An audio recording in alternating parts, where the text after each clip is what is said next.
Alright, me old muckers. Have you ever considered that during the 80s, 90s and the noughties that there was quite probably more laughs by volume than in all the other previous eras of funny put together? No? Well, this must be your lucky day.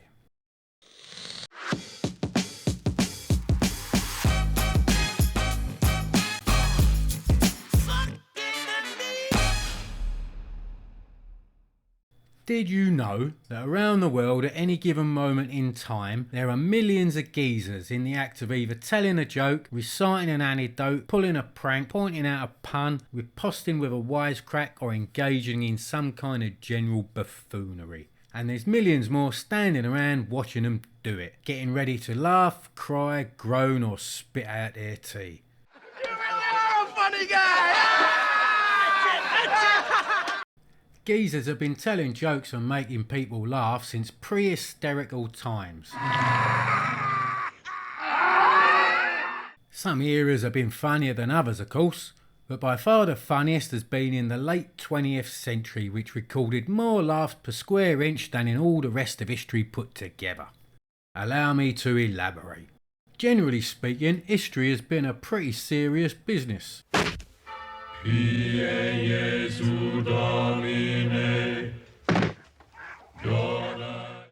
Now I'm sure there were moments of merriment to be had between outbreaks of plague, I feel happy! religious persecutions and the odd barbarous horde of ravaging and pillaging invaders. But I doubt there was much opportunity for japes and jocularity amidst the industrial filth, squalor, outbreaks of cholera, severed limbs and the shoving of small boys up tall chimneys in the 19th and early 20th centuries. Step in time, come on, mighty, step in time!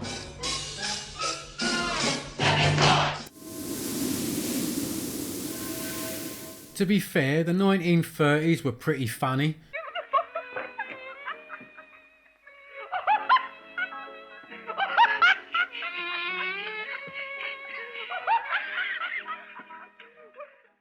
But it was cut rather short by some of the most humorless party poopers the world has ever had the misfortune to endure. Insbesondere keiner mehr dann in Deutschland leben wird. Wir sind des Reiches junge Mannschaft, eure Schule. The 1960s and 70s were punctuated with moments of comical genius, and the laughing classes were becoming more and more sophisticated.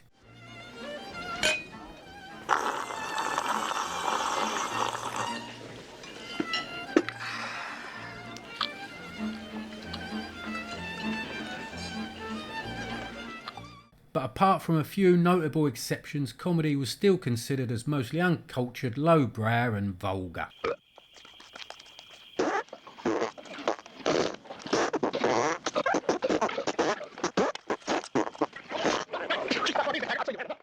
It wasn't until we reached the 1980s that a new technology would fit comedy with supersonic jet engines and blast it into the stratosphere. And yes, I am of course talking about the arrival of the humble VHS video cassette recorder. Oh! Have we got a video?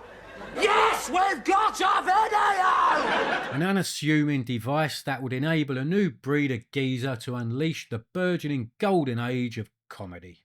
On American TV in the late 70s, Saturday Night Live had become a petri dish of hoopla and hilarity, cultivating a new kind of talent based in the sketch show approach which prioritised laughs over plot, acting skills or anything else.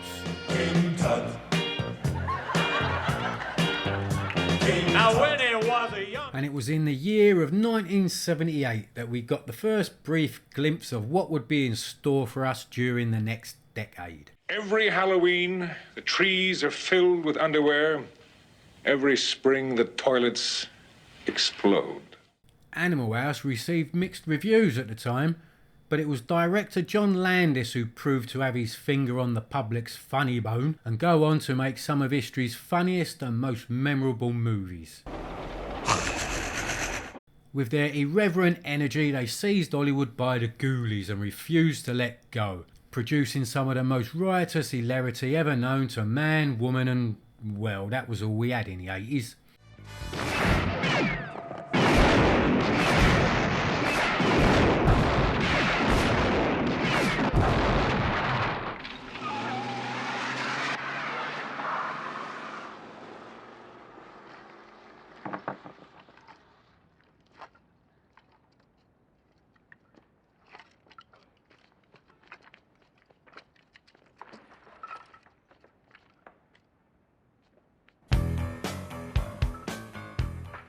Laughter was becoming an highly sought after commodity, and the people who could generate it found themselves becoming very popular. But the funny didn't stop with Hollywood.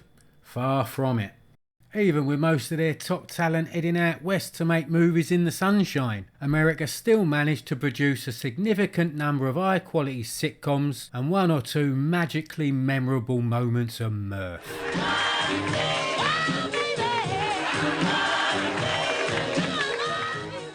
But back across the pond, things were a little bit different. Britain had already been turning out a very high number of first-class sitcoms and comedic dramas for years. If you so much as sniggers, I'm going straight back indoors. They attracted the very best actors and writers there were to entertain an already comedically well-tuned public. But why is that one carrying a candle? Because where you are going, it will be very dark.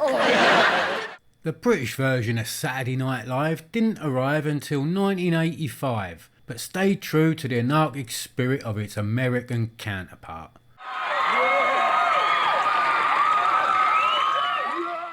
With almost no film industry left, the new breed of British alternative comedians had no choice but to elbow and shoulder charge their way into TV sitcoms. Good one! Bloody! I hate it! It's so bloody nice! They would also invent a new kind of sketch show, but we'll speak more about that later when we do the 90s in part 2. The UK had quite a bit of form for producing anarchic comedy and accommodated these riotous interlopers into their arsenal of comedic talent, and the result was an almost non-stop laugh fest with wall-to-wall funny every night of the week. The TV schedules were awash and saturated with laughs upon laughs, and the copious amount of top quality shows will almost certainly never be matched again. Comedy was prime time, and some of the better known characters became almost Dickensian in their popularity with the TV watching public. The public was juiced up on joviality, jokes and jocosity, and it wanted more. And it was the stand-up comedians who would give it to them. Thousands of funny geezers and a few notable geezer birds were roaming across the English-speaking world, bringing their high-quality material to millions of laughter junkies. In between the multitude of comedy festivals springing up all over the English-speaking world, comedians were also in high demand on TV talk shows, variety shows, and even getting their own sitcoms. The most popular could pack out the biggest of venues and either sell or rent millions of copies of their act for people to watch at home. And some of their routines became legendary. You don't have no eyes, you didn't get none, you didn't get none, you didn't get none, you didn't get none, 'cause you are on the welfare and can't afford it, you can't afford it, you can't afford it.